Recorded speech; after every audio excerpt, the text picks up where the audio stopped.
जय बोलो चिंतामणि पाशनाथ भगवान की जय। जय बोलो शाश्वती सम्मेद शिखर श्री क्षेत्र की जय। बंधुओं, सभी को सादर जय जिनेन्द्र। बंधुओं, जैसे कि आपको विदित है, श्री सम्मेद शिखर की पवित्रता, संरक्षण और स्वतंत्र पहचान के लिए जारी विश्व जैन संगठन की लड़ाई 15 जनवरी से चल रही है।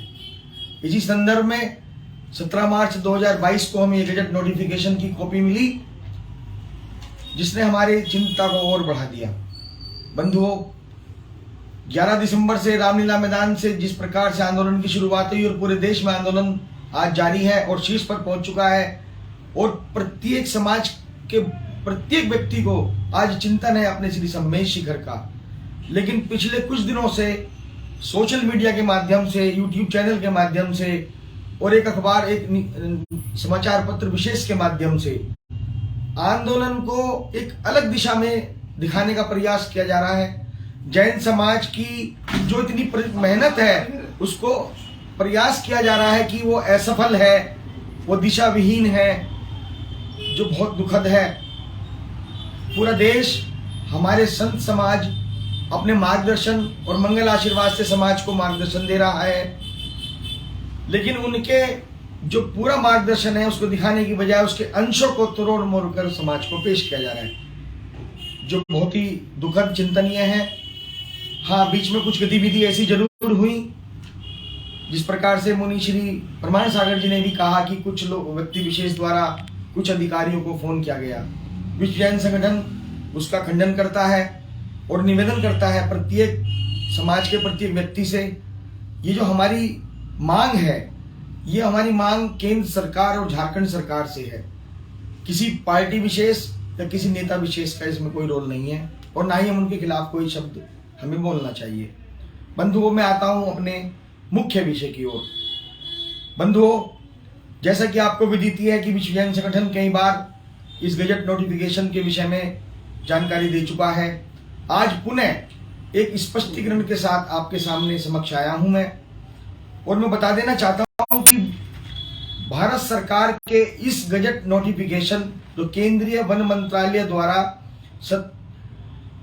2 अगस्त 2019 को अधिसूचना जारी की गई थी, 5 अगस्त 2019 को गजट नोटिफिकेशन हुआ था, और 21 फरवरी 2018 को इसका प्रारूप गजट आया था। लेकिन बंधुओं, जो वो 2018 में प्रारूप गजट आया था, उस गजट को तत्कालीन झारखंड सरकार की अनुशंसा पर केंद्रीय वन मंत्रालय ने जारी किया था। और ये मेरे पास आरटीआई है, जिसके अंदर साफ तौर पर बताया गया है कि केंद्रीय वन मंत्रालय ने इस गजट को अखबारों में पब्लिसाइज नहीं किया, केवल अपनी वेबसाइट पर रखा। क्यों रखा, ये मैं समाज और सरकार से पूछना चाहता हूं। मात्र 16 स्टोन क्रशर्स वालों की अनुशंसा पर, आपत्ति सुझाव पर यह गजट नोटिफिकेशन जारी किया गया, जो कि बहुत ही चिंतनीय और दुखद का विषय है। क्या ऐसी कौन सी साजिश थी जिसके अंदर जैन समाज के एक भी व्यक्ति, एक भी संस्था को शामिल नहीं किया गया? मैं पूछना चाहता हूं उन लोगों से जो इस आंदोलन को असफल करने का प्रयास कर रहे हैं, क्या उन्होंने इस बात को पता किया कि इस गजट नोटिफिकेशन को जारी करने के लिए केंद्र सरकार के वन मंत्रालय ने इस नोटिफिकेशन को 2 अखबारों में और एक रीजनल अखबार में क्यों पब्लिसाइज नहीं किया, ताकि जैन समाज को इस गजट नोटिफिकेशन की जानकारी ना हो। अब मैं आपको बताना चाहता हूं कि इस गजट नोटिफिकेशन का उद्देश्य क्या था। बंधुओं, इस गजट नोटिफिकेशन का उद्देश्य था, जो पारसनाथ वन्य जीव अभ्यारण्य, जो अगस्त 1984 में इस पर्वतराज को घोषित किया गया था, तत्कालीन हमारी वहां की कमेटियों ने उसका विरोध क्यों नहीं किया, ये मैं आज इसके बारे में डिटेल में नहीं जाना चाहूंगा। लेकिन ये गजट नोटिफिकेशन में आप देखेंगे, अगर 4933 हेक्टेयर की वो जगह, 4933 हेक्टेयर यानी कि 49.33 किलोमीटर का ये पर्वतराज, उसको पारसनाथ वन्य जीव अभ्यारण्य घोषित किया गया। हमारी मुख्य आपत्ति ये है कि इस गजट नोटिफिकेशन में लिखा है कि एक भाग। मेरा सवाल है उन लोगों से, वो मुझे बताएं कि उस 49.33 किलोमीटर का कौन सा एक भाग जैनों का तीर्थ माना जाता है? पूरा पर्वतराज 6489 हेक्टेयर का है। पारसनाथ वन्यजीव अभयारण्य घोषित किया गया है 4933 हेक्टेयर का। उसके अंदर एक भाग का की जानकारी दी गई है। और मैं आपको बता दूं, उस गजट नोटिफिकेशन के अंदर अलग अलग भाई खाते दिए गए हैं। कहीं 400 हेक्टेयर का है, कहीं 200 हेक्टेयर का है, 300 हेक्टेयर का है। लेकिन एक भाग की डेफिनेशन क्या है? हमारी आपत्ति यह है कि उस पर्वतराज पर एक भाग कौन सा? मैं आपको बताता हूं वो एक भाग क्या है। बंधुओं, वो एक भाग है हमारे 20 जैन तीर्थंकरों की टोंक और गौतम गंधर जी की टोंक। वो एक भाग को बार बार वो हाईलाइट कर रहे हैं कि वो एक भाग जैनों का है। और जो लोग आपत्ति कर रहे हैं वो लोग इस बात को नहीं समझ रहे हैं कि उस पर्वतराज को लूटने का प्रयास किया गया। वो 49.33 किलोमीटर 4933 हेक्टेयर की जगह सकल जैन समाज की है, अनादिकाल से है और रहेगी। तो हमारा गजट के अंदर सबसे पहली आपत्ति ये थी कि आपने पारसनाथ वन्यजीव अभयारण्य आपने वाइल्ड लाइफ सेंचुरी क्यों घोषित की? आप कहते हो कि जी इससे वन्य जीवों को सुरक्षा मिलेगी। बिल्कुल मिलेगी, लेकिन बंधुओं हमारी दूसरी मांग है, हमारे उस पर्वतराज को पवित्र जैन तीर्थ स्थल घोषित किया जाए। बंधुओं, अगर पवित्र जैन तीर्थ स्थल घोषित होता है तो बंधुओं जैन समाज अहिंसा के मानता है, तो वहां पर वैसे भी कोई हिंसा नहीं हो सकती। अगर हम वन्य जीव अभयारण्य से जीवों को बचा रहे हैं तो हम पवित्र जैन तीर्थ स्थल घोषित होने के बाद भी जिन तीर्थ पशुओं को बचा रहे हैं, जैसे अजैन तीर्थों पर, जैसे वैष्णो देवी में आप शिकार नहीं कर सकते हैं क्योंकि वो जैन तीर्थ घोषित है।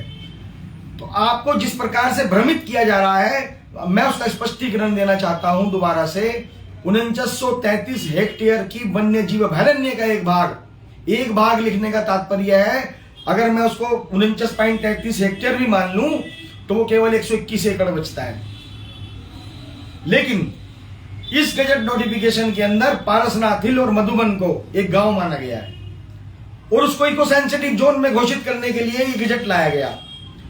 इको सेंसिटिव जोन में किस प्रकार की गतिविधियां वहां होंगी, क्योंकि पक्का स्ट्रक्चर नहीं बन सकता है।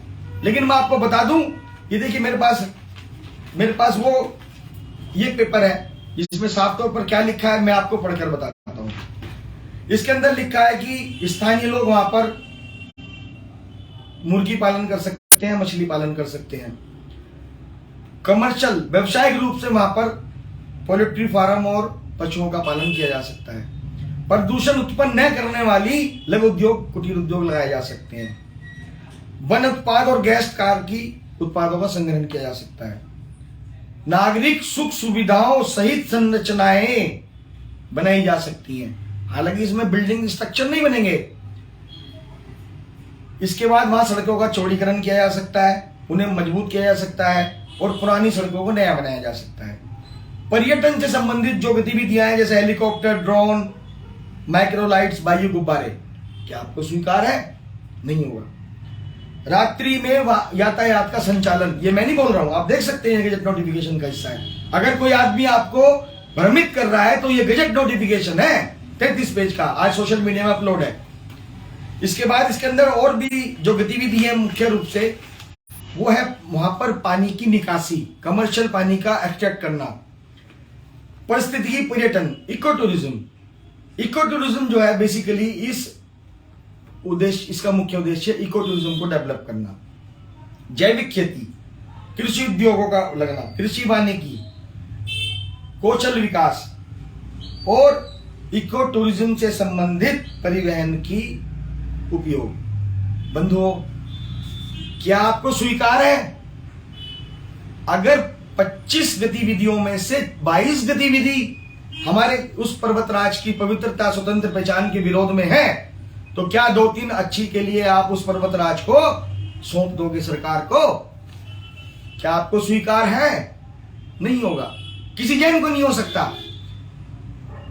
जिस प्रकार से एक फिटकरी की छोटी सी डली एक बहुत बड़े दूध को फाड़ देती है, इसी प्रकार से एक छोटी सी कमी, एक छोटी सी गलती पूरे पर्वतराज की स्वतंत्र पहचान और अस्तित्व और पवित्रता को नष्ट करेगी, और यह हमें कभी स्वीकार नहीं है। हमें ये गैर धार्मिक गतिविधियां बिल्कुल भी स्वीकार नहीं है। और मैं आपको एक बात और बता दूं, 9 जुलाई 2019 को गिरिडीह के सांसद श्री सीपी चौधरी साहब ने लोकसभा के अंदर मांग की थी कि इस पारसनाथ पर्वत को पर्यटन सूची में नामांकित किया जाए, पर्यटन उद्योग लगाए जाए, वहां पर्यटन यूनिवर्सिटी बनाई जाए। क्या उन्होंने हमारे जैन समाज से पूछा लोकसभा के अंदर मांग करने से पहले? किसने अधिकार दिया उनको ये इस तरह की गतिविधियां लेने का? और आपको कुछ लोग भड़का रहे हैं, आप लोग भ्रमित करना चाहते हैं हमारे इस आंदोलन को। क्यों? मेरा सवाल है, क्यों तथ्यों के साथ वो बात नहीं करते? क्यों इधर उधर की बात करते हैं? इस गजट के अंदर लिख दिया, माना जाता है। अरे आपने इसमें श्री सम्मेश शिखर का उल्लेख नहीं किया, 20 जैन तीर्थंकर का उल्लेख नहीं किया, आपने माना जाता है लिखकर तो पूरा हमारे उस अस्तित्व समाप्त कर दिया उस तीर्थराज का। हमें बिल्कुल स्वीकार नहीं है, बिल्कुल स्वीकार नहीं है हमें। और एक बात तो बिल्कुल भी स्वीकार नहीं है, हमें पूरा पर्वत चाहिए, हमारा पूरा पर्वत है हमारा, और हमेशा रहेगा। और जो ये लोग सरकार के खिलाफ बोलने पर अगर ये सोच रहे हैं कि हम अपने मकसद में कामयाब हो जाएंगे, हम उनको कभी सफल नहीं होने देंगे, निश्चित रूप से कभी सफल नहीं होने देंगे। और ये बात मैं आपको बताता हूं इस गजट नोटिफिकेशन के अंदर, ये देखिए, पढ़ सकते हैं यहां पर आपके पास गजट होगा, पढ़िए इसके अंदर पैरा 3 में क्या लिखा है। सरकार को, इस गजट ने सरकार को टूरिज्म पॉलिसी बनाने के लिए, जोनल मास्टर प्लान बनाने के लिए अधिकृत किया है। और हमारे जो झारखंड की सरकार के मुख्यमंत्री हैं, वो दिल्ली में आकर टूरिज्म पॉलिसी डेवलप करते हैं, डिक्लेयर करते हैं कि आप आइए, पारसनाथ हिल भी है वहां, धार्मिक पर्यटन के लिए हम अनुमति देते हैं। अभी मैं अखबार में पढ़ रहा था, इस आंदोलन की वजह से झारखंड सरकार ने कुछ निर्णय समाज को बताए हैं कि यदि आप जैन धार्मिक पर्यटन स्थल लिखवाते हैं तो सरकार आपका सहयोग करेगी, वरना नहीं करेगी। अरे भैया, हमें तुम्हारे ये चंद चवन्नी नहीं चाहिए, हमें नहीं चाहिए आपके 2 करोड़ रुपए, 4-10 करोड़ रुपया। और तीर्थराज, जैन समाज अपने तीर्थराज का संरक्षण कर सकता है, 100% कर सकता है। हमने आपसे क्या मांग की थी? हमने आपसे मांग की थी यात्रियों का पंजीकरण हो, वहां स्कैनर्स लगे हो, बैरियर्स लगे हो, चेक पोस्ट लगी हुई हो, ड्रोन्स उड़े वहां पर सीसीटीवी कैमरे हो, पेयजल की सुविधा हो, मेडिकल सुविधा हो। और हमने आपसे ये भी कहा था 27 जनवरी की याचिका में कि आप अगर नहीं कर सकते तो आप बताइए, हम आपको फ्री ऑफ कॉस्ट प्रोवाइड करेंगे। और आप आज ये बात कहते हैं कि अगर आप पर्यटन स्थल के लिए अगर जैन धार्मिक पर्यटन स्थल कहेंगे तो हम आपको राशि दे सकते हैं, नहीं तो नहीं कर पाएंगे हम। आप क्या वहां पर पर्वतारोहण करवाएंगे? अभी भी आपने, अगर आप गिरिडीह की साइट पर जाकर देखेंगे तो वो पर्यटन स्थल के नाम से फेमस है। हमें नहीं चाहिए पर्यटन स्थल, हम उस पर्वतराज पर किसी भी व्यक्ति को पर्वतारोहण या टूरिस्ट के नाम पर चढ़ने नहीं देंगे। अगर कोई आना चाहता है उसी प्रोटोकॉल से आए जिस प्रकार से वो अमृतसर जाता है, वैष्णो देवी जाता है। वो एक शाश्वत तीर्थ क्षेत्र है जैन समाज का, लेकिन हम उसको अपवित्र नहीं होने देंगे।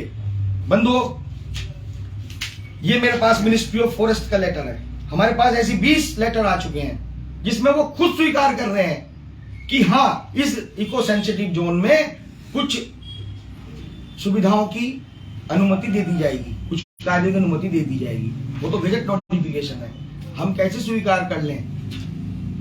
मैं आपको एक और गंभीर विषय पे ले जाना चाहूंगा। वो बात, वो चैनल, वो अखबार, वो सोशल मीडिया नहीं बताएगी आपको। क्यों? क्योंकि उन्होंने काम ही नहीं किया कभी। उन्होंने सिर्फ एक काम किया है कि इस आंदोलन को किस प्रकार से सफल किया जाए। वो भ्रमित कर रहे हैं समाज को और हमारे संतों को। क्यों? मेरा सवाल है, क्यों? क्या उन्होंने इस बात का जिक्र किया कि गत 40 वर्षों में उस पर्वत राज से पेड़ों का अवैध रूप से कटान हो रहा है, पत्थरों का अवैध रूप से खनन हो रहा है? अभी आप पता करिए, मई 2022 में वहां से पहाड़ दरका है हमारा। महुआ के लिए प्रतिवर्ष मार्च में आग लगाई जाती है। मेरे पास सैकड़ों वीडियोस आई हुई हैं, क्योंकि वहां सुरक्षा व्यवस्था नहीं है। वन विभाग लापरवाही करता है। वहां के लोग मिले हुए हैं उन लोगों से। वन विभाग ने कहा है कि भाई 5 ब्लॉक बना दिए गए हैं, स्थानीय लोग इन 5 इस ब्लॉक में जाकर अपने पशुओं को चराई करें ताकि ग्रीनरी रहे। लेकिन नहीं, ऐसा नहीं होता है। एक ही ब्लॉक में जाके बार बार पशु चरते हैं, वो कभी जो है वो वन क्षेत्र बन ही नहीं पाता है। और मैं आपको एक बात और बता दूं, गत 40 वर्षों में वहां पर जो ग्रीनरी आज से 40 साल पहले 70% थी, उसमें से भी 90% समाप्त हो चुकी है। क्योंकि वहां पर जो अलोंग द ट्रैक, जो पर्यावरण के लिए लोग हम चिंतित रहते हैं, वहां पॉलिथीन फेंकने और अनाधिकृत दुकानें खुलने के कारण उस पर्वतराज का पर्यावरण नष्ट हो रहा है। ये देखिए मैं आपको दिखाता हूं, पारसनाथ पर्वत पर आग नहीं बुझ रही। और मार्च किसी भी साल का मार्च का महीना उठा के देख लेना, गिरिडीह में आग लगने की, पारसनाथ की घटनाएं सामान्य है। आग लगती है उस पर्वतराज पर, तभी तो किसी ने चिंतन नहीं किया। क्या हमने गलत मांग की? आप बताइए, क्या हमने गलत मांग की? अपने उस पर्वतराज के एक भाग को हमें स्वीकार नहीं है, माना जाता है स्वीकार नहीं है, हमें कोई इको टूरिज्म स्वीकार नहीं है। और मैं आपको एक बात और बता दूं, कुछ लोग इस बात की बड़ी प्रशंसा कर रहे हैं कि झारखंड सरकार ने जी टूरिज्म पॉलिसी बनाई है, उससे तो हमारे तीर्थराज का अच्छा होगा। अरे पढ़ा है आपने कभी उस 250 पेज के 10 साल की पॉलिसी को? उसमें साफ तौर पर लिखा है इको टूरिज्म में अलोंग द ट्रैक, और जो जीपीएस दिए हुए कोऑर्डिनेट्स वो भगवान पारसनाथ की टोक के नीचे डाक बंगले के पास जाकर रुकते हैं बंधुओं। और मैं आपको बता दूं, इको टूरिज्म में टेंट लगते हैं, पक्के स्ट्रक्चर नहीं लगते हैं। वहां पर रात को लोग रुकेंगे। और ये रघुवर दास जी की 2018 की मेरे पास अखबार में न्यूज है, पब्लिक प्राइवेट पार्टनरशिप में वो वहां पर लोगों को आमंत्रित करेंगे, जिससे न केवल जैन समाज को नुकसान है, मेरे वहां आदिवासी भाइयों को भी नुकसान है जो सैकड़ों वर्षों से वहां पर रहते हैं। उनकी जीविका पर भी प्रहार होने वाला है। वो समझ ले इस बात को, केवल जैन समाज की पीड़ा नहीं है, जो रोज वहां पर जिनकी रोजी रोटी उस पर्वतराज से चलती है, उसको भी छीनने का प्रयास इस गजट नोटिफिकेशन के माध्यम से किया गया है, क्योंकि वहां पर इंटरनेशनल कंपनियों को आमंत्रित किया गया है। आप बताइए 10 करोड़ या 5 करोड़ लोग उस पर्वतराज पर लगाने वाला किस चीज से पैसा कमाएगा? ये जो पक्ष ले रहे हैं वो लोग बताएं, मुझे जवाब दें आज सोशल मीडिया के माध्यम से। और कोई भी बात करें प्रामाणिकता के साथ करें, लच्छेदार बातों से नहीं चलेगा। आंदोलन नहीं रुकेगा, आप ध्यान रखना। अब यह आंदोलन जब ही रुकेगा जब जैन समाज की मांग झारखंड सरकार और केंद्र सरकार दोनों मांगेंगी। अभी बंधुओं, हमारे केंद्रीय पर्यटन मंत्री का एक लेटर वायरल किया गया।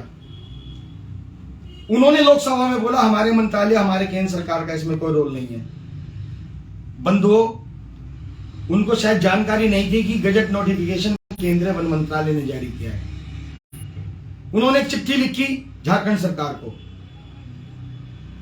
मैं पूछना चाहता हूं उनसे और अपने समाज से, जो लोग उसको चिट्ठी को फॉरवर्ड कर रहे हैं, आपने जाकर उसको शिकायत की ट्विटर पर कि जी ये आपने लिख कैसे दिया?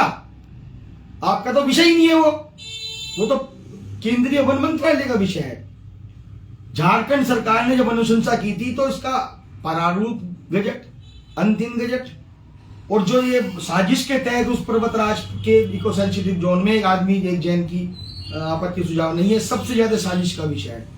ऐसा क्या था जो हमारी तीर्थ क्षेत्र कमेटियों को, हमारे स्थानीय कमेटियां जो सैकड़ों वर्षों से, और मेरा मानना है कि उस बंधु वन के अंदर जितनी भी कमेटी हमारी, जो भी हमारे वरिष्ठ बंधु वहां पर हैं, अनुभवी लोग हैं हमारे, वो सब कहीं ना कहीं, चाहे वो मरांडी जी की सरकार हो, चाहे रघुवर दास जी की सरकार हो, सबसे जुड़े रहे हमेशा। क्या उनको बुलाकर इस गजट की कॉपी दी गई? क्या उनसे सलाह ली गई? क्यों? आप क्वेश्चन मार के क्यों? क्योंकि उस पर्वत के एक भाग को जैनों को देकर बाकी पर्वत को लूटने का प्रयास किया गया है, और हमारे लोग उस एक भाग को लेने के लिए हमें जो है हतोत्साहित कर रहे हैं, वीडियो बनाई जा रही है। लेकिन हम जैन समाज को एक भाग स्वीकार नहीं है, हमें पूरा पर्वत चाहिए। बंधुओं, अभी 20 दिसंबर को ये पत्र जारी किया गया है राष्ट्रीय अल्पसंख्यक आयोग द्वारा झारखंड सरकार को, जिसके अंदर उन्होंने 17 जनवरी 2023 को उनको एक जवाब देने के लिए कहा है। मैं बता देना चाहता हूं आपको, विश्व जैन संगठन की याचिका पर, 17 मार्च की याचिका पर, इसी नेशनल कमीशन फॉर माइनॉरिटीज, इसी अल्पसंख्यक आयोग ने ये लेटर लिखा था, हमें भी दी थी कॉपी। इसके अंदर साफ तौर पर लिखा है, हाँ ये गजट जैनों के पवित्र तीर्थ की स्वतंत्र पहचान को मतलब उस पर प्रश्न चिन्ह खड़ा करता है, अफेक्ट करता है। और उन्होंने ये भी मांग की थी केंद्र सरकार से कि भाई इसको फर्दर स्टेप ना लिया जाए, और ये भी कहा था कि झारखंड सरकार जनवरी में जो हमारी पीड़ा थी उस पर अगर कार्रवाई नहीं करेगी तो हम जो है हम आपको हियरिंग करेंगे। जब 8 महीने बाद इतना बड़ा आंदोलन देश में चला तो ये एक चिट्ठी जारी की गई है, जिसको विश्व जैन संगठन को उन्होंने, विश्व जैन संगठन की कॉपी भेजी गई है, ये विश्व जैन संगठन को भेजी गई है। लेकिन ये चिट्ठी झारखंड सरकार के अलावा केंद्र सरकार को क्यों नहीं भेजी गई? क्योंकि ये गजट नोटिफिकेशन केंद्र सरकार का भी है। तो मैं इस आज वीडियो के माध्यम से सभी बंधुओं से, सभी देश के सभी संतों के चरणों में नमन करता हुआ सभी समाज से निवेदन करूंगा कृपया भ्रामक प्रचार से बचें, तथ्यों को जाने। ये विषय किसी संगठन, किसी संस्था विशेष का नहीं है, किसी व्यक्ति विशेष का नहीं है। ये शाश्वत तीर्थराज का विषय है, उसकी स्वतंत्र पहचान, पवित्रता का विषय है। आप भ्रमित ना हो, तथ्यों को जाने। विश्व जैन संगठन द्वारा जितनी भी डॉक्यूमेंटेशन की गई है सारी सोशल मीडिया में डाल दी गई है, ताकि कोई भी बंधु भ्रमित ना हो। हम बुद्धिजीवी वर्ग हैं, देश में सबसे ज्यादा टैक्स देते हैं, सबसे ज्यादा पढ़े लिखे हैं, लेकिन हम फिर भी अगर लोगों के भ्रामक प्रचार पर जाएंगे तो हमारा कोई नुकसान नहीं होगा। हमारा वही नुकसान होगा जो गिरनार जी में हुआ। और मैं आपको विश्वास दिलाता हूं, अगर आज हमारा समाज अपने शिखर जी के इस प्रामाणिकता के साथ, पूरी स्वतंत्रता के साथ, एकजुटता के साथ वापिस जो ये गलतियां की है, साजिश की है, जिस प्रकार से आज देश आंदोलित है, अगर हमने इस पर विजय नहीं पाली और हम पाएंगे तो हम श्री गिरनार जी को भी इसी प्रकार से हासिल करेंगे, लेकिन लड़कर नहीं, हिंसा के साथ नहीं। जैन कभी हिंसा नहीं करेगा, बेशक हमारे शास्त्रों में लिखा हो विरोधी हिंसा के लिए। जहां तलबल और उनके लिए प्रत्येक जैनी को तैयार रहना चाहिए, यदि हमारे जिन आयतन और जैन धन पर जरा सी विपत्ति आए। विपत्ति तो आई है, लेकिन इस देश में लोकतंत्र बंधुओं, और मुझे आशा है अपनी सरकार से निश्चित रूप से उसे जैनों को सुनना होगा, क्योंकि जैन समाज ने हमेशा इस देश को दिया है, लेने का कभी भाव नहीं रखा, चाहे वो टैक्स हो, चाहे जीडीपी बढ़ाना हो। और मैं अपने जैन समाज के सर्वोच्च जो हमारे शीर्ष पर बैठे हैं, वो पूंजीपति लोग जो देश को टैक्स देते हैं और सभी राजनीतिक पार्टियों को चंदा देते हैं, वो आगे आए और श्री सम्मेश शिखर का संरक्षण करें। यह उनका नैतिक दायित्व है। ये केवल हमारा या आपका विषय नहीं है, ये संपूर्ण समाज का विषय है। बात करें उस सरकार से जिनको वो टैक्स और रोजगार और पैसा देते हैं। मैं आपको एक बात और बता दूं, 4 अप्रैल 2019 को पारसनाथ स्टेशन से मधुबन के लिए ट्रेन का शिलान्यास हमारी सैकड़ों वर्षों की, 50 वर्षों की मेहनत का नतीजा था कि 4 अप्रैल 2019 को पारसनाथ स्टेशन पर उसका शिलान्यास किया गया। बंधुओं, आज जैन समाज की वो मांग पूरी नहीं हुई। हमारे बुजुर्ग, बूढ़े, महिलाएं, बच्चे पारसनाथ स्टेशन पर सर्दी में उतरकर रात को जाते हैं। क्यों? वह पड़े रहते हैं स्टेशनों पर, लेकिन सुविधा नहीं मिलती है। अरे कौन सी सुविधा की बात कर रहे हो तुम? हमें चंद रुपए देकर कौन सा खरीदना चाहते हो पहाड़? जैन समाज अपना पहाड़ नहीं देगा, संभाल लेगा अपना पहाड़। हमारे उस क्षेत्र को जैन पवित्र तीर्थ क्षेत्र घोषित करो, और आपको करना होगा। ये चंद रुपयों की हमें लालच ना दें। हो सकता है किसी व्यक्ति विशेष की, संस्था विशेष को चंद रुपयों की आवश्यकता होगी। जैन समाज अपने तीर्थराज के लिए किसी से कोई पैसा नहीं लेगा। और अगर आप सुविधाएं नहीं दे सकते तो आप बताएं, आपने देश में उन जैन तीर्थों के लिए हजारों हजार करोड़ रुपए कैसे दे दिया जो अन्य धर्मों के तीर्थ हैं। इस सम्मेश शिखर के कुछ रुपए देने के लिए आप हमसे बार्गेनिंग कर रहे हैं कि पर्यटन स्थल घोषित कराओ, तभी हम सहयोग कर पाएंगे।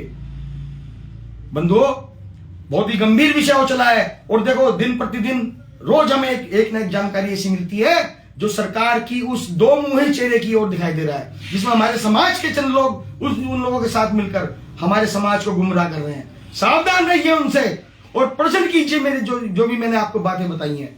और हमारे पास अक्षर प्रत्येक प्रमाण उपलब्ध है। हमारी सारी डॉक्यूमेंटेशन प्रमाणिक है। हमारे साथ पूरी लीगल टीम है, जिसके अंदर बहुत ही अच्छे हमारे अनुभवी एडवोकेट्स और बुद्धिजीवी वर्ग जुड़ा है। तो मैं इसी निवेदन के साथ 11 दिसंबर से जिस प्रकार से पूरे देश में एक आंदोलन रामलीला मैदान से खड़ा हुआ, आपने विश्वास किया विश्व जैन संगठन के प्रयासों को, और कम से कम 20 आचार्यों के आज हमारे पास, पूज्य आचार्यों के, भगवंतों के हमारे पास आशीर्वाद, मार्गदर्शन है, क्योंकि वो हमें गत 22 वर्षों से कार्यकर्ता देख रहे हैं। हमारे साथ उनका मार्गदर्शन जुड़ा है, उनका आशीर्वाद जुड़ा है, और हम निमित्त बने हैं। हम सब निमित्त मात्र हैं, जिनके पुण्य कर्म के उदय से हम आज तीर्थराज के संरक्षण के लिए आगे बढ़ रहे हैं। मैं निवेदन करूंगा केंद्र सरकार और राज्य सरकार से कि ये बोल आपस में फेंकना बंद करें। जैन समाज अब जाग चुका है। अगर हमारी मांग को आपने, जैसे हमने कहा था कि अगर आपने 24 तारीख तक, 25 तारीख तक अगर आपने हमारी बात नहीं मानी, हम 26 दिसंबर से दिल्ली में आमरण अनशन शुरू होगा और पूरे देश में कर्मिक हड़ताल शुरू होगी, भूख हड़ताल शुरू होगी, अनशन शुरू होगा।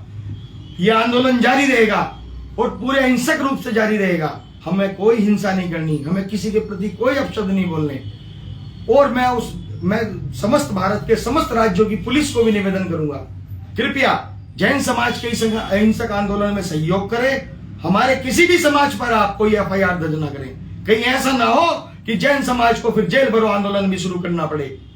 और अगर 31 दिसंबर तक हमारी इन बातों को नहीं माना गया, अनशन तो जारी रहेगा। इसके साथ हम 1 जनवरी 2023 को भारत के राष्ट्रपति के पास अपने संतों के सानिध्य में पैदल मार्च का आयोजन करेंगे।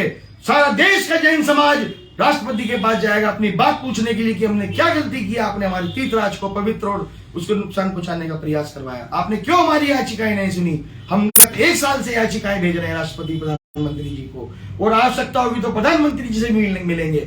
और मैं निवेदन करूंगा राष्ट्रपति और प्रधानमंत्री से, 1 जनवरी 2023 को कृपया दिल्ली में रहें और जैन समाज की बात सुने और हमारी पीड़ा को सुने। और केंद्रीय वन मंत्रालय मंत्री जी और हमारे झारखंड के गवर्नर साहब, उन्होंने भी चिट्ठी लिखी है, ऐसा सिंघाना है। और हमारी जो राज्य सरकार है, झारखंड सरकार है, उन्होंने भी एक पत्र लिखा है गिरिडीह को कि आप वहां पर मांस मदिरा की बिक्री को प्रतिबंधित करें। बंधुओं, ये चिट्ठियां तो चलती रहती हैं, जैन समाज इन चिट्ठियों पर नहीं जाएगा। हमें उसको पवित्र जैन तीर्थ स्थल घोषित कराना है। जो हमारी मांगे हैं अक्षर पूरी होनी चाहिए। अब हम झुकेंगे रुकेंगे नहीं, हमें उसको पवित्र क्षेत्र घोषित कराना है। और कोई व्यक्ति या संस्था अगर चाहती है कि सरकारी कुछ रुपया लेकर वो वहां पर कुछ अनुमति दे कार्य करने की, हम स्वीकार नहीं करेंगे, जैन समाज स्वीकार नहीं करेगा। क्योंकि सभी आचार्य भगवंतों संतों का हमारा एक ही मार्गदर्शन है, हमारा वो पर्वतराज हमें प्राकृतिक रूप से चाहिए। हमें उस पर कोई सड़कों का चौड़ीकरण, किसी प्रकार की कोई सुविधा आपसे नहीं, सरकारी सुविधा नहीं चाहिए। क्योंकि आप देंगे 1 रुपया और वसूलेंगे 1000 रुपया। इन्हीं शब्दों के साथ मैं सकल जैन समाज को धन्यवाद देता हूं। आज तक अपने आंदोलन को बल दिया, शक्ति दी, और सड़कों पर उतरकर आपने जो सरकार को दिखाया कि हाँ जैन समाज कम जरूर है लेकिन कमजोर नहीं है। आज अजैन बंधु भी हमारे साथ खड़े होंगे, मेरा ऐसा पूर्ण विश्वास है। इन्हीं शब्दों के साथ मैं निवेदन करूंगा कि कृपया भ्रम से बचें और ऐसे लोगों को सामने लाएं जो आपको भटकाने का प्रयास कर रहे हैं। जय जिनेंद्र।